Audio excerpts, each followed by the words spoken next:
दोस्तों, हाल ही में Malaysian airlines flight MS-370 के गायब होने की खबर विश्व के हर न्यूज़पेपर और न्यूज़ चैनल की सुर्खियों में थी। पर यह एक अकेली घटना नहीं थी। इससे पहले भी बरमूडा ट्रायंगल के पास काफ़ी प्लेन्स के गायब होने की खबर सामने आती रही है। और आज जिस सच्ची घटना के बारे में हम आपको बताने जा रहे हैं, वो इन सबसे काफ़ी ज़्यादा रोमांचक और अविश्वसनीय है। बात सन 1992 की है, जब एक चार्टर प्लेन DC-4 57 पैसेंजर के साथ कारकस वेनेजुएला में लैंड करता है। लेकिन चौंकाने वाली बात यह थी कि यह प्लेन 37 साल पहले न्यूयॉर्क से मायामी के लिए निकला था और रास्ते में कहीं गायब हो गया था। पर वेनेजुएला में लैंड करने के कुछ पल बाद ही यह जहाज़ फिर से उड़ान भरता है और बादलों में एक भूत की तरह गायब हो जाता है। इस घटना का मुख्य सबूत रेडियो कम्युनिकेशन में रिकॉर्ड हुई पायलट और कंट्रोल टावर के बीच की वार्तालाप है। Deputy minister of civil aviation Ramon Estovar ने बताया कि उनके एयरपोर्ट कंट्रोल सर्विस वर्कर ने इस इंसिडेंट को अपनी आंखों से देखा था। पर एस्टोवार के अनुसार मुख्य सबूत यह था कि 1955 का एक हैंड साइज कैलेंडर, जो कि उस घोस्ट प्लेन के पायलट ने जहाज के दोबारा गायब होने से पहले रनवे पर छोड़ दिया था। कंट्रोल टावर के एक कर्मचारी डॉक्टर डेला कोटे ने बताया कि उन्होंने प्लेन देखा, पायलट की आवाज़ भी सुनी, यहाँ तक कि घोस्ट पायलट का छोड़ा हुआ कैलेंडर भी उनके हाथ में था। तब भी उन्हें अपनी आंखों पर विश्वास नहीं हो रहा था। और उन्होंने ये भी बताया कि फ़्लाइट के लोगों को अभी भी यही लग रहा था कि वो सन 1955 में है और उनकी फ़्लाइट ने फ्लोरिडा में लैंड किया है। पर आश्चर्य की बात यह थी कि इस बात में कुछ भी सत्यता नहीं थी और न जाने वो लोग इतने सालों से कहाँ थे। बाकी एयर ट्रैफिक कर्मचारियों के अनुसार यह कुछ अजीब और अलौकिक था, क्योंकि उन्होंने जो प्लेन देखा वो काफ़ी पुराने प्रकार का था, जो उनकी रडार स्क्रीन पर भी नहीं दिख रहा था। डॉक्टर कोटे ने बताया, जब उन्होंने पायलट से उसका नाम पूछा तो पायलट ने उत्तर दिया, हम कहाँ हैं। उसकी आवाज़ से डर और परेशानी का पता साफ लगाया जा सकता था।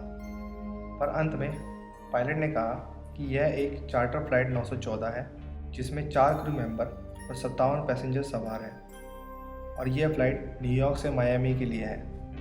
पायलट की यह बात सुनते ही पूरे कंट्रोल रूम में सन्नाटा सा छा गया, क्योंकि फ़्लाइट 914 का डेस्टिनेशन पॉइंट मायामी कारकस वेनेजुएला से 1800 किलोमीटर दूर था। तभी कंट्रोल रूम ने पायलट से कहा, यह तो कारकस वेनेजुएला साउथ अमेरिका है, और क्या आप खो गए हो? पर पायलट की तरफ से कोई जवाब नहीं आया। जवाब ना मिलने पर भी डालेकोटा ने लैंडिंग की परमिशन दे दी और इसी के साथ जहाज़ सफलतापूर्वक एयरपोर्ट पर लैंड कर गया।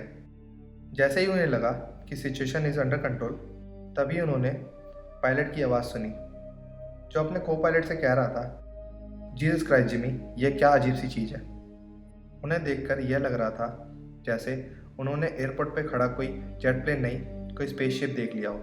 डॉक्टर कोटे के अनुसार पायलट ने बताया कि यह फ़्लाइट 1955 में मायामी के इंटरनेशनल एयरपोर्ट पर सुबह 9:55 पर लैंड होनी थी।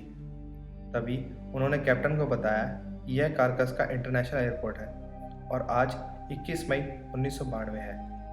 तभी पायलट का रिप्लाई आया, ओ माय गॉड, जैसे वो अपनी सांसें भूल गया हो। डॉक्टर कोटे ने उन्हें शांत करने की कोशिश करी और उन्हें कहा कि हम अपना ग्राउंड क्रू आपकी सहायता के लिए भेज रहे हैं। पर जैसे ही ग्राउंड क्रू प्लेन के पास जाने लगा, तभी पायलट एकदम से चिल्लाया, नो डोंट, हमारे पास मत आओ, हम जा रहे हैं। ग्राउंड क्रू ने बताया कि पैसेंजरों के भौचक्के चेहरे नज़र आ रहे थे और तभी पायलट ने अपने हाथ से इशारा किया, दूर जाओ यहाँ से।